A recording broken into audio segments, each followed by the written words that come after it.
Hey everyone, welcome back to all my listeners. This is episode 8 in season 14.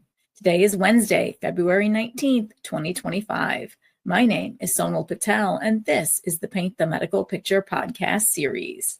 All right, you guys, welcome to yet another episode in year 4 of the podcast. Can you believe this is the 4th year? I know I cannot, but I'm so happy doing this week after week for my loyal listeners. Now, today's Newsworthy is going to be featuring the 2025 ICD11 update.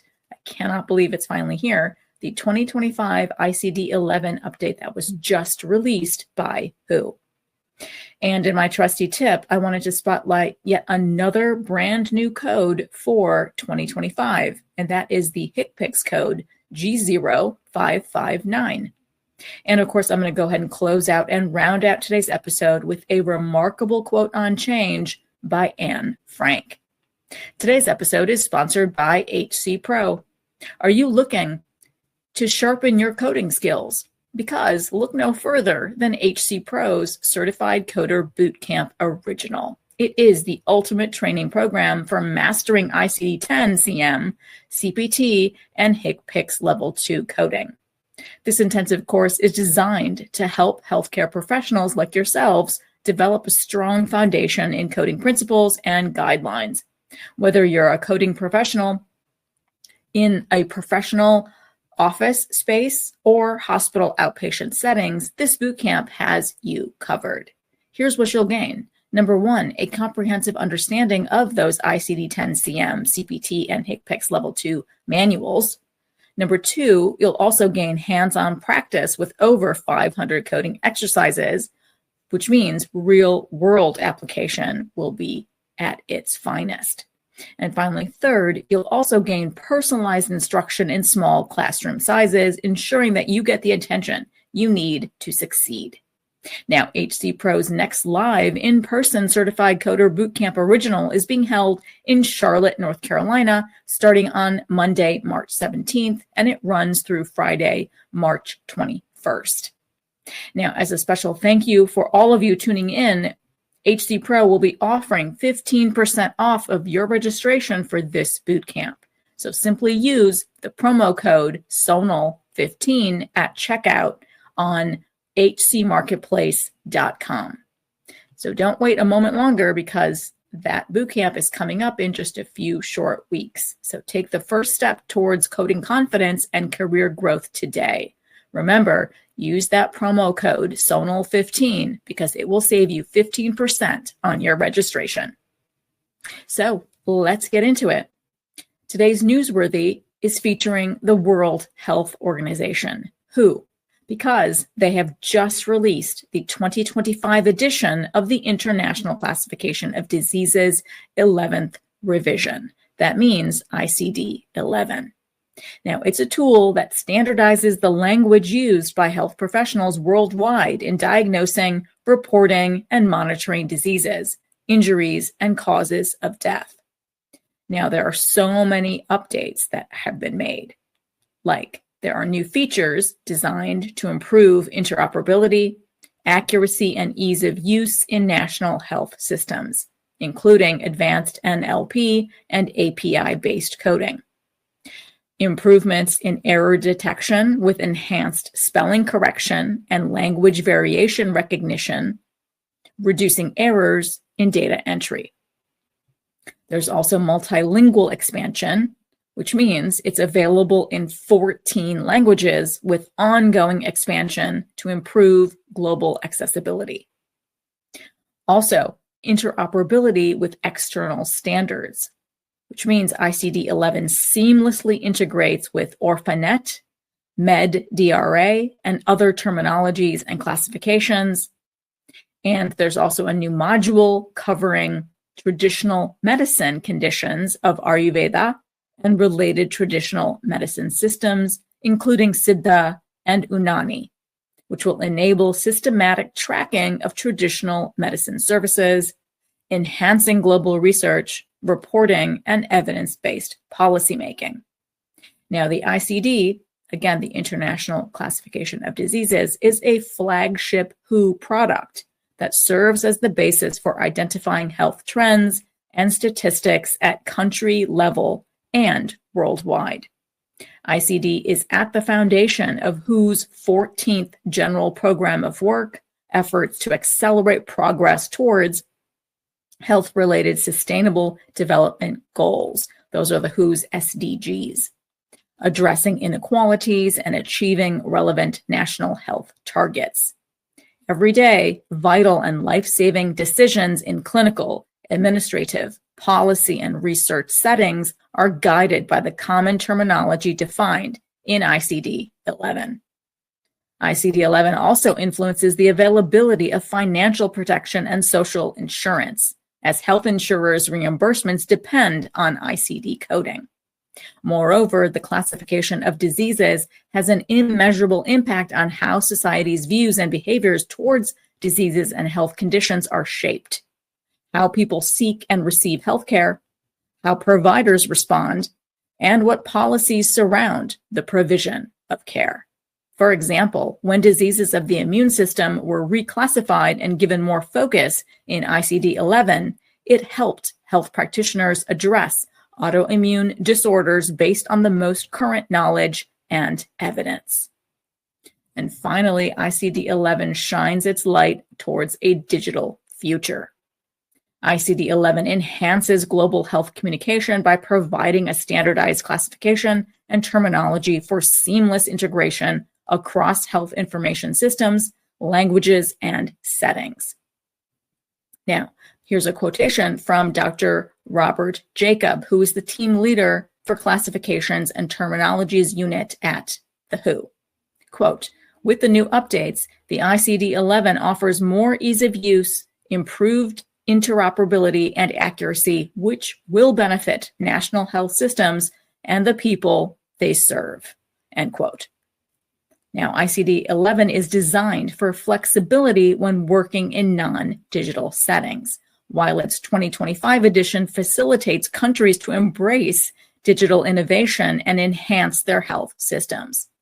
The 2025 edition of ICD-11 takes a major step forward with FHIR API integration and advanced natural language processing, NLP. These innovations enable seamless, real-time data exchange across health systems, making coding faster, more accurate, and less disruptive to patient care. With this intuitive design and smarter automation, health workers can focus on what matters most, while training requires fewer resources and less time. Now, the WHO reminds us that with every annual update, ICD-11 further reflects progress in science and medicine on which billions of people across the world rely on for their health and their well-being. And of course, I just wanted to chime in my 2 cents. We are still waiting for ICD-11 the clinical modification, which we use here in the United States. So we have been very, very used to our ICD-10 CM, which we are currently using today. But flash forward, hopefully within these next few years, we will also be adopting ICD-11 CM here in the United States. And now it's time for my best practice tips in Trusty Tip. So let's go ahead and focus on another new code for 2025. That is our HCPCS code G0559. Now, like so many G codes, the definition is so very long. It's defined as, quote, post-operative follow-up visit complexity inherent to evaluation and management services, addressing surgical procedures provided by a physician or qualified healthcare professional who was not the practitioner who performed the procedure, or in the same group practice, and is of the same or of a different specialty than the practitioner who performed the procedure within the 90-day global period of the procedures, once per 90-day global period, when there has not been a formal transfer of care and requires the following required elements, when possible and applicable. Reading available surgical note to understand the relative success of the procedure, the anatomy that was affected, and potential complications that could have arisen due to the unique circumstances of the patient's operation, research the procedure to determine expected postoperative course and potential complications. In the case of doing a post-op for a procedure outside the specialty, evaluate and physically examine the patient to determine whether the postoperative course is progressing appropriately. Communicate with the practitioner who performed the procedure if any questions or concerns arise. And then, of course, in parentheses at the end, it says list separately in addition to the office or outpatient evaluation and management visit, new or established. End quote. Whew. So that was the entire definition, right? That's like an entire page out of the HCPCS book.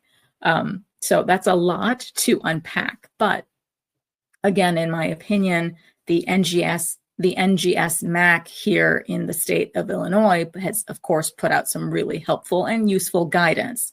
Now, they state that as of January 1st, 2025, of course, that's when the code came out and was released, right? CMS has implemented HCPCS code G0559 to capture work performed by a provider other than the performing surgeon during the global period associated with most surgical procedures.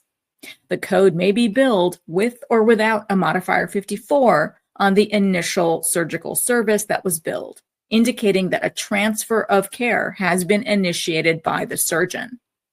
The code addresses the work that a provider of any specialty may need to perform relative to the patient's postoperative assessment and care. This may include a review of the scope and the intent of the surgical procedure and the medical record as it pertains to the patient's preoperative status and both the intraoperative and postoperative clinical course. Now, CMS expects that HCPCS code G0559 will be submitted once per practitioner during the 90-day global period for a major surgery. The practitioner may be a primary care provider or a specialty provider who is treating the patient during the global period. The use of G0559 is not restricted by provider specialty. So I find that article from NGS on G0559 really, really helpful and useful. They unpacked the definition very, very nicely and addressed the billing issues, how things should be billed out as well. So I can't wait to see what happens with this HCPCS code G0559 in the months ahead. Is this going to be a utilized code, right? Because as we know, this is a temporary code that is issued by the CMS. It is not grown up yet and become a CPT code, right? We have to see the utilization of this HCPCS code on claims. Are providers going to start using it? So I thought this was a great Trusty tip for today, and I hope my audience understands the usage of G0559. And finally, I focus season 14 Spark on change. I want this 14th season Spark to be filled with our world's thought leaders, writers, artists, philosophers, everyone who inspires us with their insights and their wisdom on change. So in this week's inspiring quote in Spark is from Anne Frank. How wonderful it is that nobody need wait a single moment before starting to improve the world. Absolutely true, right? This quote reminds us we can start now. This quote reminds us to start working on change at any time. This quote urges us not to wait if we want to make an impact and make change happen. I'm happy Anne Frank's spark still burns brightly and still inspires so very many.